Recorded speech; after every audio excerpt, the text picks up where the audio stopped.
اعوذ باللہ من الشیطان الرجیم، بسم اللہ الرحمن الرحیم۔ آج ایک ویڈیو فیس بک پر ایک ویڈیو دیکھی، اس کے حوالے سے لے کر حاضر ہوا ہوں۔ اس میں یہ بندہ عمران خان صاحب کی بڑی تعریفیں کر رہا تھا کہ اس نے اپنی لندن کی جائیداد وغیرہ چھوڑ دی وغیرہ وغیرہ جو بھی، پر سب سے پہلے تو یہ بولتا چلوں کہ میرا نہ کسی پارٹی سے تعلق ہے، نہ ہی کسی سے کوئی لینا دینا، آج تک نہ کسی کو کبھی ووٹ دیا اور نہ ہی کبھی ارادہ ہے کہ دوں گا، کیونکہ اتنا میرے پاس وقت بھی نہیں ہے۔ تو بہرحال اس لیے میں نہ یہ عمران خان کی سپورٹ میں اور نہ ہی ان کی حمایت میں اور نہ ہی نواز شریف وغیرہ جو پیپل پارٹی یا مسلم لیگ ہے ان کی حمایت میں بنا رہا ہوں، نہ ان کی مخالفت میں بنا رہا ہوں۔ میرا اختلاف اپنے مسلمان بھائیوں سے اور ان سے ہی رہے گا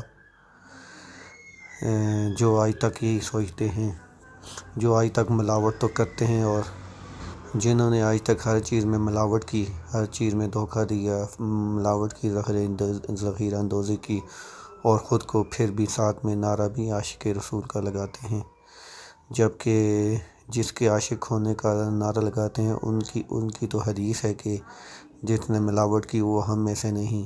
اسی طرح ان کی ایک اور حدیث ہے کہ جس نے ذخیرہ اندوزی کی وہ بھی ہم میں سے نہیں، کیونکہ ایک حدیث میں بچپن میں ٹی وی پہ سنتا آ رہا تھا، دیکھتا تھا بچپن میں جب تھا تو 2 اور 3 کلاس میں، تو ٹی وی پر میں سنتا آ رہا تھا کہ جب کوئی بندہ اس نیت سے غلہ جمع کرے کہ بعد میں مہنگا ہونے پر وہ اس کو بیچے گا، تو سمجھ لے کہ وہ اپنے لیے جہنم کی آگ جمع کر رہا ہے۔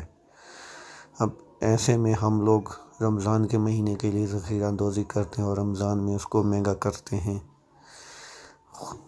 خود سے مہنگا کر لیتے ہیں، ایک مصنوعی قلت پیدا کرنے کے بعد اس کو مہنگا کرتے ہیں۔ اسی طرح ہم چیزوں میں ملاوٹ کرتے ہیں تو پھر ہم دم بھی بھرتے ہیں کہ عاشق رسول اور عاشق رسول۔ بہرحال یہ ویڈیو تھی، اس ویڈیو میں لوگوں کے کمنٹ تو دیکھتا رہا۔ جس بندے کے کمنٹ کو میں آج بیس بنا کر ویڈیو بنا رہا ہوں،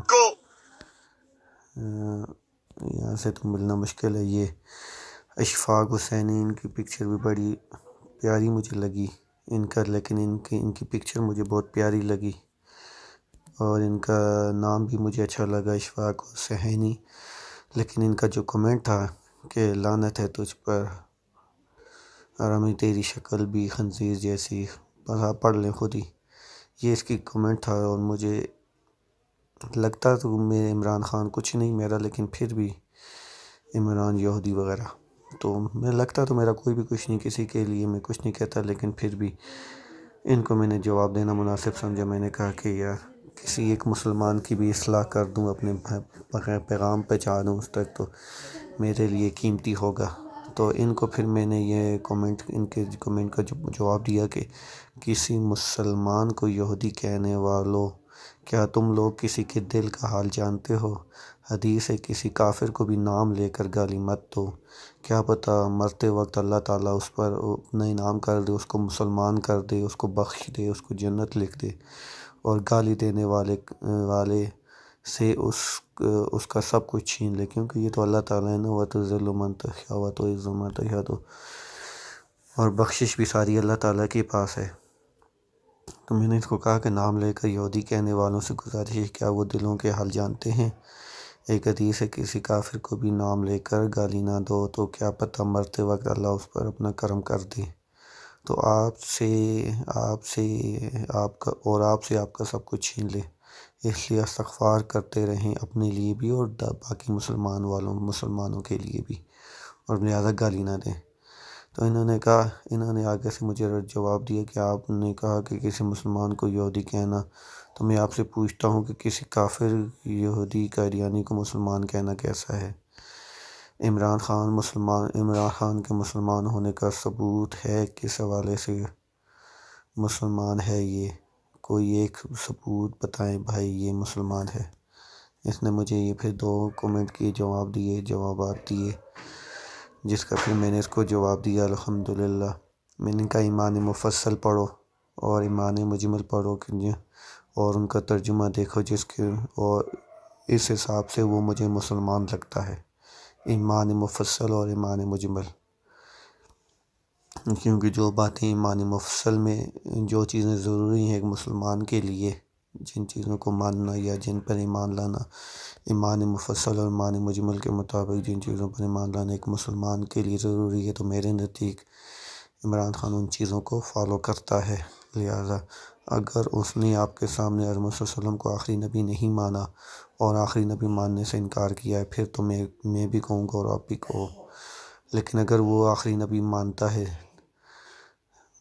اور اس نے آپ کے کبھی نہیں کہا، تو پھر میں نے کہا کہ حدیث کے مطابق کسی کافر کو بھی نام لے کر گالی مت دو، مسلمان کو تو نام ہی نہیں لیا، کسی کافر کو بھی نام لے کر گالی نہ دو، پتہ نہیں مرتے وقت اللہ تعالیٰ اس کو مسلمان کر دے اور اس کو دی گئی آپ کی گالیاں آپ پر پلٹ جائیں۔ ہاں ایسے کہہ سکتے ہیں کہ کوئی جو البتہ ہم ایسے کہہ سکتے ہیں کہ جو حضرت صلی اللہ علیہ وسلم کو آخری نبی نہیں مانتے ان سب پر اللہ کی لعنت۔